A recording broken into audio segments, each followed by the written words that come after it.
Team. Ipaglalaban tayo ni Amy Marcos. Itim ngayon ang kulay ng bansa. Sa gutom at krimen, nagluluksa. Gutom na ang sikmura. Gutom pa sa hustisya. Hinigipit ang hindi kaalyansa. Marami ang nagsasalita. Pero sino lang ba ang may ginawa? Sino ang may ginagawa? Itim ang kulay ng pakikiramay. Itim ang kulay ng pakikiisa. Itim, laban ng tama. Itama ang mali. Iboto si Senator Amy. Iba number 39 sa balota, Senator Amy Marcos. Apparently, the picture that came out yesterday, akala natin initially lumang picture yun. Apparently, bago siya. Pagkatapos, apparently, hindi lang si Sen Amy. Si Camille Villar ay kasama din. So, it looks like Tio Moreno is correct. Ako simple, kapag sinabi ni Inday, Duterte 10+2, Duterte 10+2, may post si Crisette 1 hour ago. Sabi niya, let this sink in. Sara Duterte is strategically choosing to promote candidates that will be able to help her in the impeachment court. She's choosing people who will make sure she won't be impeached. Because the old Sara Duterte won't care if she is impeached. Actually, this is very true, no? Kasi nung una, it seems that Inday doesn't really care kung ma-impeach siya o hindi. And yung ganitong dumidiskarte si Inday, I think she's becoming more serious in becoming the president. And that's good news for me. Kasi makita niyo yung mga previous na mga stand ni Inday, wala talaga siyang pake. Buwis-buhay talaga yung mga sinasabi niya tsaka yung mga stand niya. Yung parang she doesn't give an F yung mga dating kilos ni Inday. But now, kung dumidiskarte si Inday na ganito, that okay, lumalaban ako, ayokong ma-impeach. Bakit ayaw mong ma-impeach? O kasi dahil perhaps there is already something in the mind of Inday that she's gonna go for it. She's gonna go for the presidency. Because the old Sara Duterte won't care if she is impeached because she can live her life quietly in Davao. But this version of Sara Duterte understands that if she is impeached and she cannot wrestle back control for her father, Rodrigo Duterte will die as a detained man in a foreign country. Let that sink in. Sara Duterte is moving to save not herself but her father. If you want to save her father, you will look at Sara Duterte and respect her choices, whether you like it or not.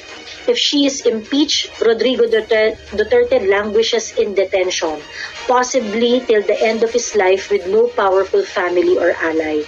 If she is saved from the impeachment, she can move, especially in the second half of this admin. You don't have to like Sara Duterte to respect her choices. You only need to want to bring PRRD home. Let that sink in. Yung wisdom ni PRRD at saka yung wisdom ni Inday, miles apart, malayo talaga. Ibang level yung wisdom nung tatay. Sara Duterte is a younger politician. Yes, may regrets. Yes, may budol na nangyari noong 2022. She'll make a mistake. She admits to it. And now she is trying to fix it. Like I said, I am going to accumulate wisdom. I will grow up with Sara Duterte and accumulate wisdom with Sara Duterte, pero hindi ko siya iiwanan. That's for sure. So if they make this this announcement official that there is +2 in the Duterte in the Duterte +2, if they are going to make this official, I'm all in. Wala nang tapos na yung debate dito. Karamihan ang nakikita ko sa comment section. Boboto ko lang si Amy kapag nag-file siya ng impeachment kay Bongbong. Actually, pag nag-file si Amy ng impeachment kay Bongbong, it is detrimental to us, not to Bongbong Marcos. Tayo ang talo doon. Ang matatalo ay hindi si Bongbong Marcos, tayo. But alam ko marami pang dumudugo ang puso diyan eh. At saka marami pang parang nasya-shock sa mga kaganapan. So, natin to kasi this is really huge, Actually, it's huge sa part ni Inday kasi it demonstrates her resolve to move. Sumisipa si Inday, lumalaban siya. It's huge sa part ni Inday kasi nakita natin na, she's being intentional here. She's really tried to fight back. She's really pushing back diyan sa impeachment trial that is already that is already in place. It's out to get her. And so kumikilos si Inday para labanan yun. And ultimately, I would have to agree with Crisette when she said we would be in a better position to bring PRRD back if Inday Sara stays as the Vice President of this country. It's mandatory. So you may not agree with Inday Sara. Siguro kung impatient kayo for Inday Sara to grow up as just like her father. Kung feeling ninyo, ayaw nyo nang maniwala kay Inday, kung feeling ninyo, gusto niya na siyang iwanan dahil hindi siya kasing talino ng tatay niya, it's up to you. But I am not going to leave Inday. We're going to make a mistake together. I'm going to build my wisdom with her. I'm gonna grow up with her, but I will stand by Inday Sara Duterte. That's for sure. Sa mga OFW natin na nakikinig ng live na ito, please vote, okay? Huwag niyong gawing option ang hindi pagboto dahil sa feeling ninyo dadayain tayo or things like that. Ganito po kasi yan, okay? Simple math. Kapag ka po, dinaya tayo pero bumoto kayo, meron po tayong laban. Kasi ebidensya po ninyo yung mga sarili-sarili ninyo eh. Pero paano kayo lalaban kung dinaya ang boto pero hindi naman kayo bumoto? 'Di ba? So, importante, ako, tama kayo eh, naniniwala ako malaki ang chances na magkakaroon ng dayaan talaga sa eleksyon.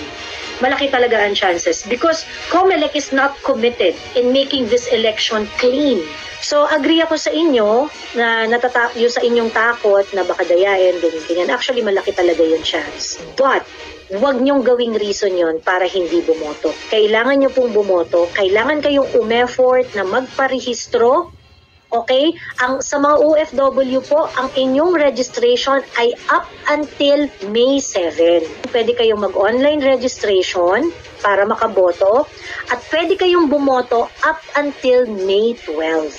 Sabi ni Direk Daryl, Amy will defend Inday, period. Ako hindi ako duda na ide-defend ni Amy si Inday. Definitely, she's not going to vote for Inday's impeachment. Di ba nung una, which I agree, no? Yung una yung mga nagsasabi dun sa hearing ni Senator Amy na yung hearing niya parang they don't find it sincere, parang iiwas naman niya sa kapatid niya yung accountability and things like that. Beneficial ba yung hearing ni Amy kay Bongbong Marcos? Ganun kasi yung gusto kong kasi parang ganun yung nagiging criticism doon sa hearing ni Bongbong Marcos. In fact, meron akong long-time follower na I respect very much. Tinanong niya ako, Joey, because of the hearing of Amy, tingin mo dapat na ba natin siyang iboto? Sabi niya ganun. Tapos sabi ko, actually, ang sagot ko talaga initially dyan is no. Sabi ko parang, tingnan natin kasi ako talaga, crucial dito yung kung ano yung sasabihin ni Inday. Tayong lahat, nag-agree tayong lahat. Salamat, Amy. Pero, muna natin usapan ang botohan. Last night, dun ko lang rin talaga na-realize yung na parang, ay puta, may explanation dito si Attorney Neil Abayon eh. Ang main ni Attorney Neil Abayon is the doctrine of qualified political agency in which nakasentro yung tanong sa sinong nag-utos ng kidnapping ni PRRD. So unang-una po, explain ko po muna sa inyo kung ano ba talaga yung doctrine of qualified political agency. So yung doctrine po na yan is also known as what we call the alter ego doctrine. So ang ibig sabihin po niyan, lahat po ng mga heads ng mga departments, yung mga cabinet secretaries po, they are considered as alter egos of the president, diba? Kasi alam naman po natin, sa sobrang daming trabaho po ng mga departments, iba't ibang departments, hindi naman po talaga yan kaya isa-isahin ng presidente na matrabaho or matutukan talaga. Therefore, yung mga cabinet secretaries pong ina-appoint niya are considered his alter egos, which means po na yung mga actions, yung mga decisions ng mga cabinet secretaries na yon are presumed to be actions of the president himself. Okay? So yan po yung summary na explanation ng what we call the qualified political agency doctrine. So under po yan ng administrative law natin dito sa bansa. So napanood niyo naman po siguro dun sa Senate hearing ni Senator Amy kanina na may isa pong sinabi dun si Secretary Boying pag tinatanong kung sino talagang nag-utos is hindi po niya sinasabi na siya yung nag-utos, rather sinasabi lang niya is nagsa-certify. Okay? So hindi pa rin po talaga natin masabi na si Secretary Boying yung nag-utos. Pero let's say lang po for discussion and argument purposes na si Secretary Boying nga yung nag-utos, for discussion lang po to, assumption lang po to. Ang presumption po niyan ngayon is kung yung Secretary po po isang cabinet secretary yung nag-utos, is yung presidente rin po mismo yung nag-utos. Ayan. O, diba? So, na-explain dito ni Attorney Neil na if you're going to apply the doctrine of qualified political agency, ang presumption talaga is that it is Bongbong who actually orchestrated everything. Yun ang premise. So, ibig sabihin, si Amy Marcos, pumasok siya dito sa hearing na to, na ang talagang muhawak ng kutsilyo sa krimen ay si Bongbong Marcos. Kumbaga parang hindi mo na kailangan patunayan to because it's a presumption nga eh. Yun yung sinasabi ni Attorney Neil, na pag ginawa yan ng mga cabinet members mo, it is presumed na yun ay utos ng presidente. Diba? Dahil sila yung alter ego ng presidente. Dahil sila yung alter ego ng presidente. And this can be justified legally. This can be proven legally because the doctrine of political agency works as a presumption. Ibig sabihin, automatic yan. Hindi mo na kailangang i-prove yan. You have to, ang kailangan mong i-prove is kapag hindi totoo yung presumption. Kung gusto mong basagin yung presumption, ikaw yung magbibigay ng ebidensya na hindi yun totoo. So ngayon, ang next question natin, kung ano ba yung exemption to that general rule, okay? Yung exemption po dyan is kung yung presidente po mismo isabihin niyang hindi niya yun action. In other words, nirepudiate po ng presidente yung action ng isang cabinet secretary niya. So yan po yung isang pwedeng defense po ng isang chief executive natin. Meaning kung meron pong ginawang, let's say, legitimate na duty yung isang cabinet secretary niya, pero that is not in line with his mission or objective as a president, pwede pa rin po yan i-repudiate or ipawalang bisa po ng presidente or sabihin po ng presidente pala na hindi siya yung may gawa nun, kundi yung cabinet secretary po, okay? So sa paganyang situation po, pag i-repudiate po ng president yung action ng cabinet secretary, ang mangyayari po dyan ngayon is action lang po yan siya ng secretary mismo at hindi na po ng presidente natin, okay? So in summary po, dito sa discussion natin, ang point ko po talaga dito is posible pong yung presidente pa rin yung nag-utos po magpa-aresto ng mga certain individuals dito sa bansa natin, may it be former president. Yun, because that's the presumption. Kumbaga, yun kasi yung automatic. So, ibig sabihin, nung pumunta si Senator Amy sa hearing, alam niya, nagisado yung kapatid niya. I'm very sure Senator Amy is familiar with the doctrine of qualified political agency. The Senator Amy is very familiar to the alter ego doctrine. Nevertheless, pinasok pa rin niya yung hearing at alam niya na magigipit ang kanyang kapatid at the end of the day. Unless mahila niya at malaman niya that it is an act of bullying. Or it is an act of someone else giving an order to Boying and the rest of the team group effort. We also have to take note kasi ilang days na yung nakakalipas, there's still no repudiation on the part of the president. Yes. Diba? There's still no repudiation on the part of the president. So ngayon, ibig sabihin, kay BBM talaga to. Kung ayaw nilang magsalita, kung kunwari, sabihin na natin, natulog na tong hearing na to. Natulog na tong hearing na to at hindi na kumilos to. Isa lang yung conclusion dyan.